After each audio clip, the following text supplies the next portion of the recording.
रजनीश ओशो यांच्या मते जैन धर्माची उत्पत्ती ही क्षत्रियांनी ब्राह्मणांच्या वर्चस्वाविरुद्ध केलेल्या बंडातून झाली आहे.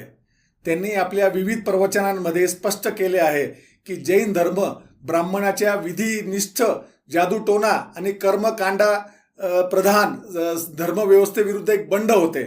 याला उदाहरण देत रजनीश ओशो आपल्या बालपणीच्या अनुभवाचे वर्णन करताना सांगतात की त्यांच्या कुटुंबातील एका विवाह सोहळ्यात ब्राह्मण पुजारीला बोलावण्यात आले होते. त्यांनी आपल्या वडिलांना विचारले की जैन धर्म ब्राह्मण धर्माच्या विरोधात आहे. तो ब्राह्मणांच्या कर्मकांड प्रधान धर्मविरुद्ध एक बंड आहे आणि तरीही विवाह सोहळा ब्राह्मणांकडून कसा काय पार पाडला जातो.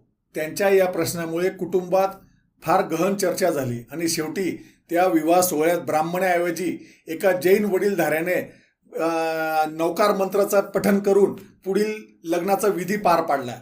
रजनीश ओशो यांच्या मते भगवान महावीरांसहित सर्व तीर्थंकर आणि बुद्ध हे दोघेही क्षत्रिय होते आणि त्यांनी ब्राह्मणांच्या वर्चस्वाविरोधात बंड केले.